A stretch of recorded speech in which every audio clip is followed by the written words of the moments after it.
we are absolutely delighted and very excited to say that Damian Browne has joined us in studio. Good morning to you, Damian. Good morning, Adrian. How are you keeping? I'm great. The beard is gone, is the main thing. This is the first time a lot of people will have been aware that there's a man behind the beard. Been cleaned up a little bit, beard gone, haircut, and feeling great, feeling fresh, apart from a few kind of physical things that'll be around for a while, overuse stuff. Yeah.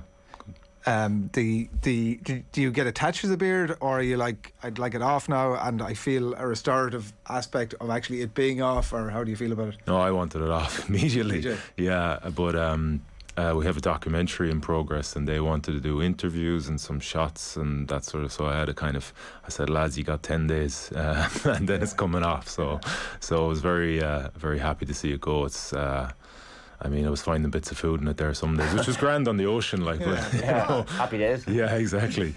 A little afternoon snack, but no, I was happy to see it on the floor of the bathroom. There's loads to get to. We've about a half an hour to chat, and it's never going to do the full thing justice. The podcast is out there, and highly recommend that people listen back to it. And I've been following it all the way through. As it says, it's New York to Galway. It's 5,000 kilometres, and it's unsupported. And that's the nutshell, I suppose, of the row.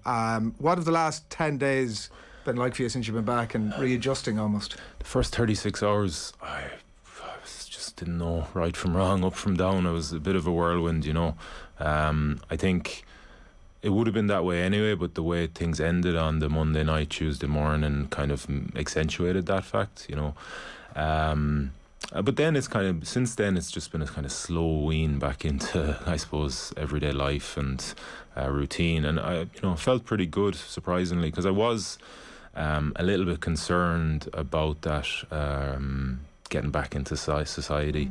Becomes so insular, and your thoughts become quite selfish. Everything is about yourself, like on the boat, and constantly kind of monitoring yourself. So I could see that, I was aware of that, and I was like, geez, when you get back, you're a dad, you're a partner in a relationship, you can't be just thinking about yourself. So I was worried about that, but it hasn't been as kind of bad as, or hasn't been as affecting me as I expected it would, Yeah. How has that reacclimatisation been versus the other expeditions that you've done? Has it been harder to get back into it? I know you say you've been nicely surprised by the lack of selfishness almost in some regards, but how different has it been from the others? The big difference, I suppose, was that first 36 hours. Like normally, when I last did an ocean row, so 63 days, and I ended up in Antigua, I just felt like I slotted back in straight away to my family were there and that, so just to been, I suppose, a functioning human in society. Whereas this time, I just couldn't connect with things. Like I couldn't connect with emotions. Like, people were asking me, how you feeling that first 36 hours? And I was like, I don't know how I'm feeling. I'm just here, like I'm here, So that was unusual. I never had that before, and obviously the attention in that period as well was intense, So you're trying to give everyone a little bit of your time, because I'm very grateful and appreciative of anyone who, I suppose, was touched by the story and came to let me know that. But it can be a bit overwhelming as well, right? You're getting, like my partner Roselle was getting kind of elbowed out of the way, like on the docks in Galway. People wanted to get at you, so it wasn't not a normal everyday thing, and just trying to kind of I suppose navigate that was a little bit unusual.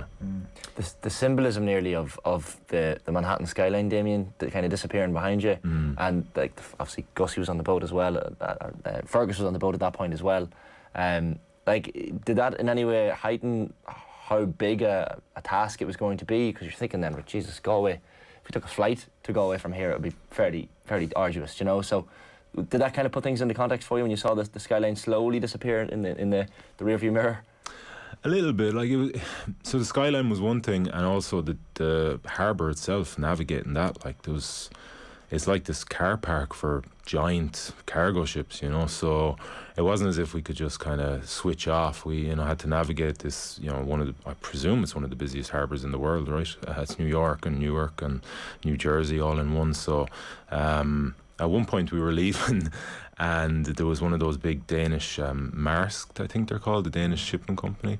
And you know, I was kind of Gussie was rowing, I was kind of guiding them, and I was like, hang on a second, no, I don't know what this guy's doing, like, you know, talking about this 300-meter cargo ship.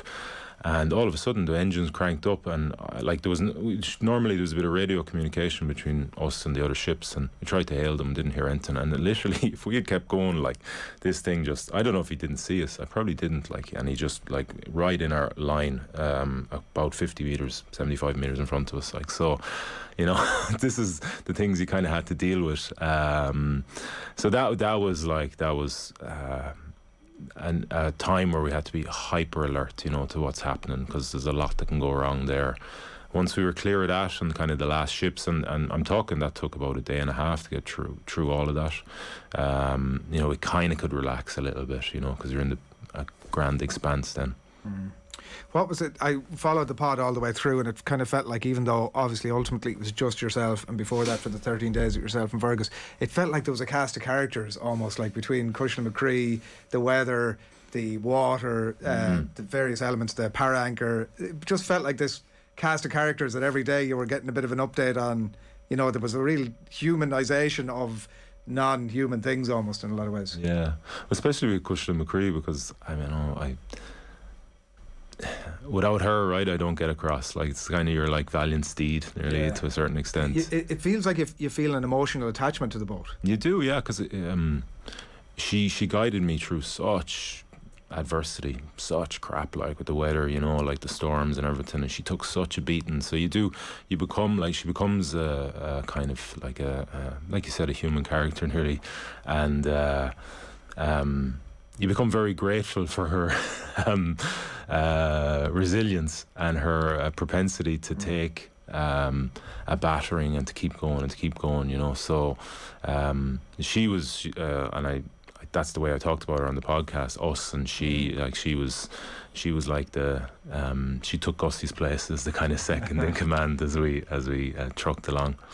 There is that. We mentioned Castaway earlier, and I professed my love for Castaway as a movie plenty of times in the show. But and there were physical resemblances as well with the beard with Tom Hanks. But there is something on that in the inanimate objects, and even with listening to the podcast, I think wasn't there one episode, not to compare it to Wilson the volleyball drifting off into the distance, with a spoon went overboard. I was thinking to myself, I was like, Jesus, this is a disaster, the spoon's gone. Like, it's just a spoon at the end of the day, but people got so invested and involved in your experience that little moments like that just became huge things. Yeah. It was like, kind of from start to finish, it was like the boat was been stripped of things, you know, through capsizes and just through the challenges and the conditions we were going through. Thankfully, there was always some sort of solution. You know, you try and at least foresee what can happen and bring, like, spares. But that spoon was like the fourth spoon. We as a group had lost. I think Gussie had something that happened, a couple of Gussies. But it was a very that meant, you know, like, that I had to start drinking the food, you know, so I had to just which had its challenges as well, because then I had to make a little bit more water, which means I have to have more power. But at that last 6-7 weeks, it was like nearly total cloud cover, so I wasn't getting much power from the solar through the sun, you know. So my battery started to diminish, so much so that, like, kind of getting into Galway Bay, I was on like 20% battery power, which, you know, is very concerning, you know, because they can just discharge, and then I can't make water, I don't have any comms, don't have GPS. So, like, there's all sorts of things that you kind of have to be aware of and trying to manage, you know. So a little spoon like that can have a grand effect on the bigger thing, you know. Yeah. What we chatted a little bit before we came on air about, like, the busyness of the last 10 days, and did you get a chance to sit down with Fergus and have a chat with him? Or yeah, we sat down a couple of days ago. Now, it was a little bit faux, kind of, because it was part of the documentary, right, and the conversation was led a little bit there.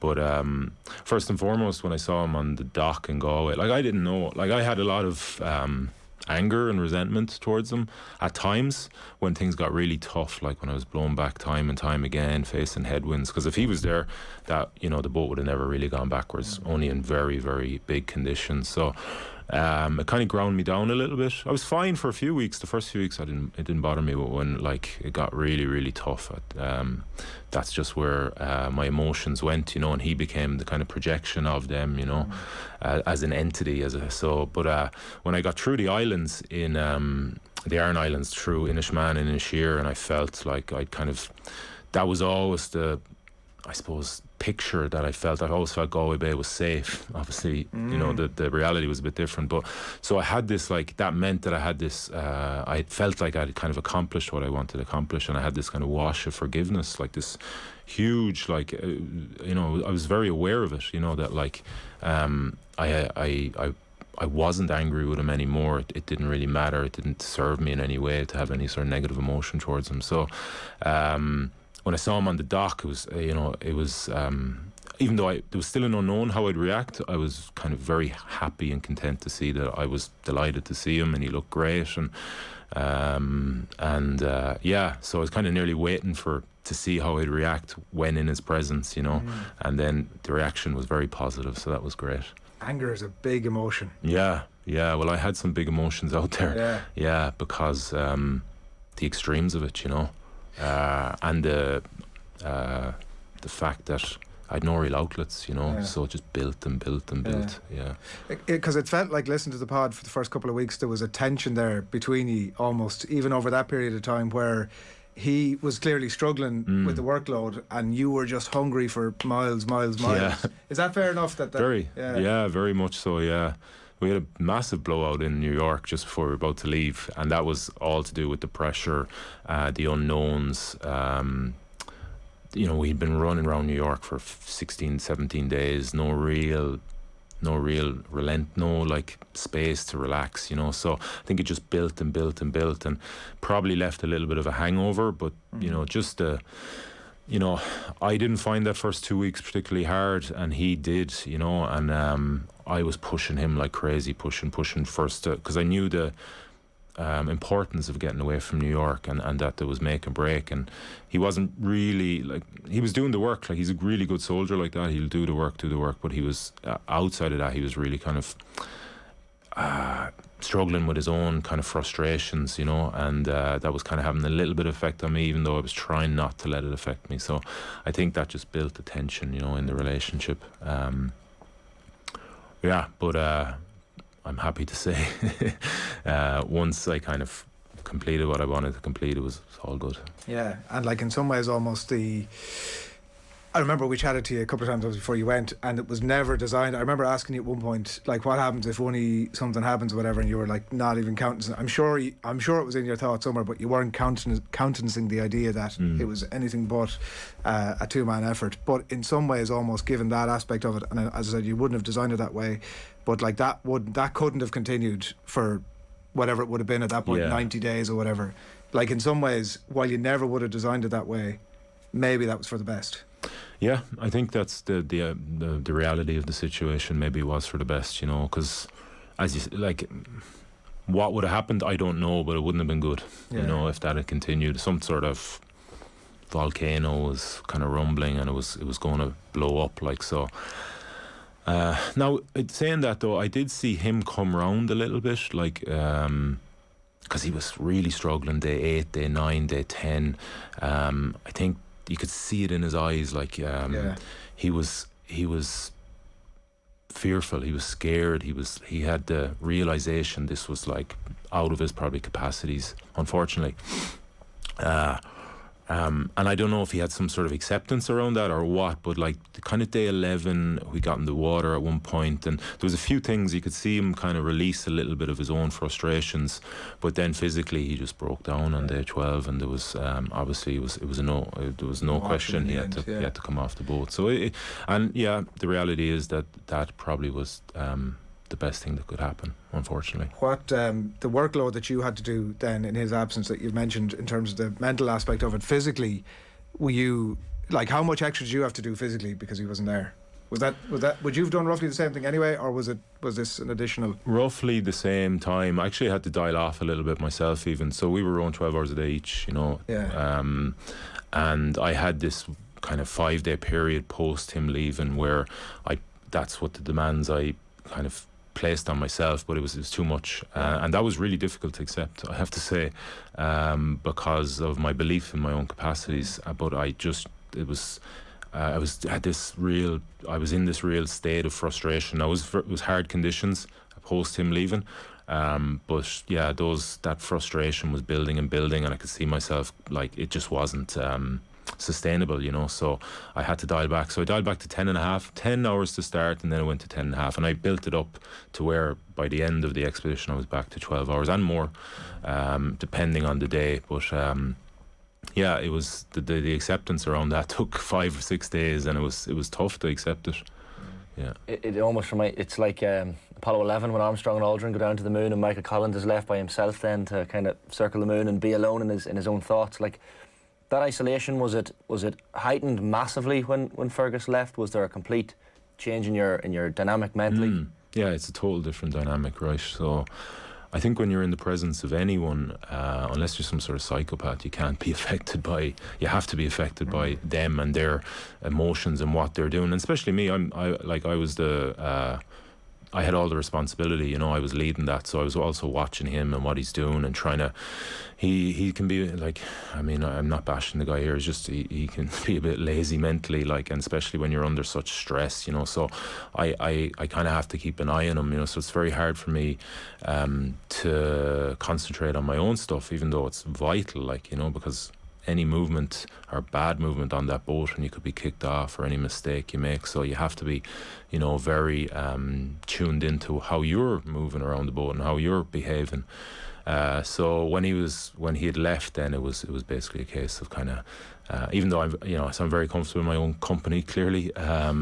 So I was able to kind of switch into a much more enjoyable and a much more kind of habituated way of thinking after that. It was really interesting to follow on the pod, like the highs and the lows, right? Because there were sort of real kind of extremes, and you're exactly like you've said, they're sort of analysing everything, because it's like you're in your own head and that's it. Is that the way you are normally anyway, or is that just, like Shane says, it's heightened out there, or is that you when you're walking down the street kind of weighing things up? Well, I mean, less so in a survival state like this, what's a threat, which is like it is on, you're like watching everything, because it can compromise the thing you're trying to achieve. So but I do have I like to think I'm quite present, and I do pay attention, in everyday life to everything that's happening around me. But I wasn't walking down Grafton Street there going, what's a threat here? Yeah, that's right. Ron Thomas Upton, I'll hang on it. Yeah, on it like a shot, like. And one of the quotes that I saw read there, he said, "It's nice to be alive." And it was hard to get a sense of what was big on the pod. Like, you get capsized, and I'm like, whoa, geez, that's huge. Is it all over? And you were like, I mean, it was big, but it was like, it's all manageable. Was there a point where you felt, when you say it's nice to be alive, was there a point where you felt, I might not be getting out of this? Oh, day 24, I always come back to that storm. I was like, I think it was just downgraded from a tropical storm coming off, coming from the Caribbean up the east coast of America. And I put out the power anchor, ended up capsizing 3 times while on power anchor. And that's not meant to happen. Like, that's unusual. And I had to be told that. Like, I was like, is this, I've never, because I used power anchor a few times up to in the previous row and in this row, and I was like, I didn't think that happened. I was asking the guy who did my land support and weather routing, Chris was his name, and he was like, no, that's highly unusual. I was like, I thought so, yeah. So, but that was like about 19 or 20 hours, I can't remember exactly, that storm as it passed through, and I capsized 3 times in the first 5 or 6 hours of that. And then that next 14 hours were the longest hours of my life, whatever, 13, 14, 15 hours, whatever it was, because you're just sitting in this cabin that's like airtight and sealed, and like it's getting boomed around and flushed around by the waves, and you're just in a state of anticipation for the next capsize, and you just clearly don't want that to happen, because I'd had some water ingress through a mistake of mine. I was meant to, hatch has a vent in it for air. Now it's a very minimal amount of air, but it's something, and I thought I had locked that, but I hadn't. And what had happened during the capsize, the water had rushed in through it, so that's a big threat, any water into the electrics. So then for the next whatever that was, 14 hours, you're just sitting there waiting for this kind of thing come, listening. You can hear the waves and they make different sounds, and you know the ones that are possible capsize. They kind of hiss, like the wave has broken, and then it hisses along, and you're just lying there going, is this the one? And you're kind of, your arms shoot out when you hear that hissing, and your feet go to the sides, you know, and then it doesn't knock you over, and then, you know, you're waiting, is the next one coming? So there's no water coming in there, you're just in there in an airtight bubble. Holding on, kind of waiting for that kind of capsize to come. That did thankfully never came, but that doesn't mean the anticipation of it is, you know, you still have to live through that, which is the real drain, like, and the real kind of hard, you know, dark enough moments, like. So that like, I was genuinely kind of scared in that in those hours, just waiting. But after that, I didn't really have anything, you know, on that same level, thankfully. Does it right itself? It does, yeah. Sorry, yeah. It goes either 180, depending on the power of the wave, it'll go 180 into the water and pop back up, or it'll go the full 360, which it did in those moments. And yeah, it's like being in a washing machine, basically. That day 24 storm that you mentioned, and I think even on the podcast you said that it was the first time I was scared for the expedition. Found the wording of that fascinating, that I was scared for the expedition as opposed to scared for myself. Like, is there an element of that? It's the old Tom Wolfe Right Stuff book where he's talking about the fear of embarrassment and the fear of failure nearly being more than the fear of death. Like, was that the attitude you almost had in your head, that look, I need to achieve this regardless?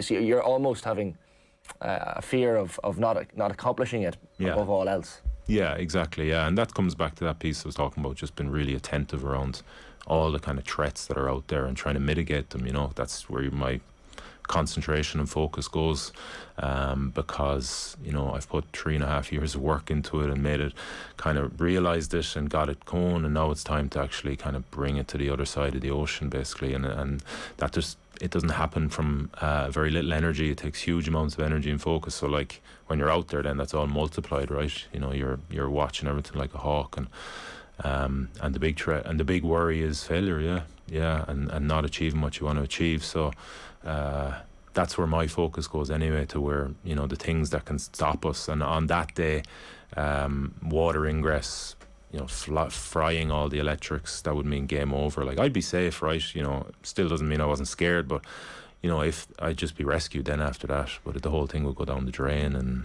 like, there's the demoralising nature as well of some mornings, I'm sure, waking up and realising that you've gone backwards. I mean, you've been, you know, expending so much energy the day before, and then you wake up and you see, right, Jesus, how did I end up here? And you know it's, of course, because of the weather and the winds and whatever else, but how do you manage that? Because I can't imagine psychologically trying to deal with that when you're already physically in bits, but you're trying to then process, I've gone backwards overnight. So, like, it must be demoralising. Oh, it's heartbreaking, crushing sometimes. Those first few strokes every morning as well. Even, like, so, right, it's happened, so I accept it. And I kind of became desensitised to actually going backwards, although it was always, like, hit me, you know. It became less and less, but the first few strokes then in the day are absolutely vital. And like, I'm an optimist and I always have hope. I had a modicum of hope, at least. It was constantly chopped away and weaned down as I went, but it was still there. And you'd almost hold your breath for those first few strokes to see I'd be looking at the speed, and if it wasn't of the boat, you know, and if it wasn't over about 2 knots, I'd know I'm in for a really long, hard day. And probably every time I drop the oars, I'm going backwards, which is, I have to rest at some point, right? And that's hard to deal with. Again, you're thinking forward from the day, and you're like, oh man, here we go again. Like, today is, you know, a fight. It's going to be a fight to get this boat to move forward. And over time, that becomes really, really, really challenging. You know, it's just like, you've only got so much energy and there's so much kind of drive to kind of get back into that fight. And you just, after a while, you just want, I pray for an easy day. Just give me something from, you know, give me a bit of wind behind the boat. Just give me something. And I hit despair a few times. Like, there was an absolute, like, just, why is this so hard? Why can't I get any luck? I didn't have any luck with the weather. Like, it was just, just constantly. So the first half took 44 days. The second half took 68 days to get across, and I all had headwinds because of that. Just, you know, no fortune really, unfortunately. Where's the boat this morning? She's in Athenry, actually, in Gussie's yard. Right. She deserves a bit of chilling out. She does. Put out the stud for a while. A bit of TLC. She's pretty beaten up, but somehow she took that beating on the rocks in Furbo for whatever it was, 7 or 8 hours. Serious beating, wasn't it? It was. It looks very damaged. Yeah. Thankfully, just really like amazing people were there to help. Like they've literally got out of bed at all hours of the morning, and as I was leaving Furbo with Mac Dara, who managed the project and just lives in Barna, which is only like a couple of miles down the road. So I rang him from the rocks. You couldn't get any closer to his house. Honestly, the first person that came into my mind. So I rang Chris, my land support, just to let him know the EPIRB was the electric. The beacon, the emergency beacon was off and he needed to coordinate something. Then I rang Mac. I said, have you got a high-powered torch and a pair of trainers and old trainers? Because my feet, I was barefoot at that point. The things I was wearing had ripped off in the rocks. So he once I got checked over by the ambulance service, he drove me back to Renmore, my home place. And as we were leaving Furbo, Justin, the boat builder, who'd come over for the homecoming or the arrival, Chris, my land support, and Gussie, who they were all staying together, they were staying at Gussie's house, were arriving in Furbo. And then as they were leaving, so Justin wanted to see what was happening and seeing if he could protect the boat, and they did what they could. The Olivers, which is a local family in the Clada, who work they were actually on the Coast Guard rescue boat on the way out to me until they got notified to come back.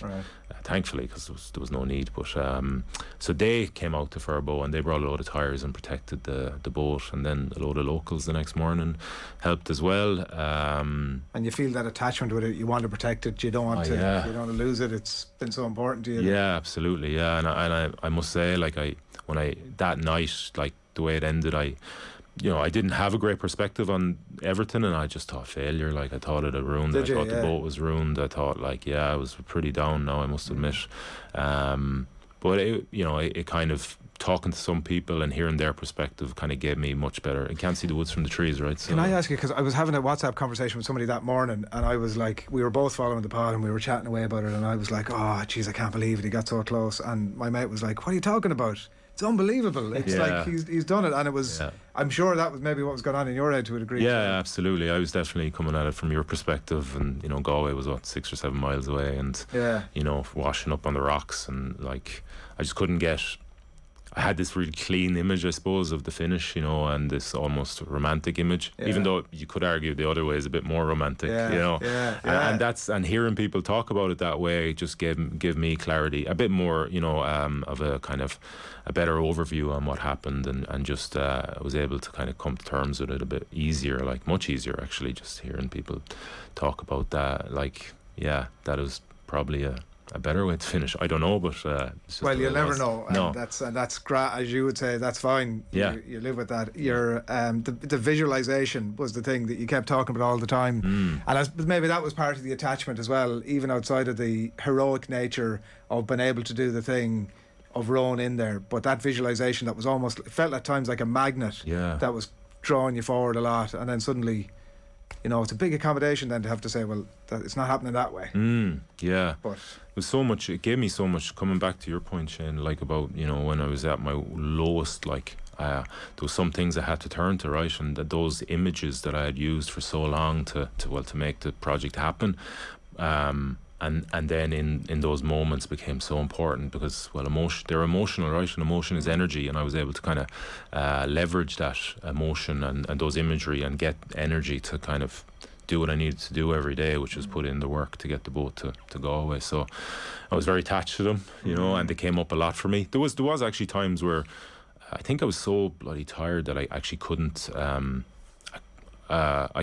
access the depth of the imagery that I had from before, but that was just something that came up for me. But I was always leaning towards them, and I it was always a very helpful tool to have. And the other thing was just gratitude, just been grateful for the opportunity, and it's a privilege to do it, and been grateful for the small little things. I had a safe cabin. I was always trying to give myself a better perspective on what I was doing, because it's very easy to get sucked into the victim mentality. Oh my God, so hard. Why is it so hard? So I was always trying to get a better broader view of what I was doing and how lucky I was to do it, and the little things I had on board. Oh well, I have food. I mean, some people don't have that, right? So that helped a lot as well in those moments of kind of despair.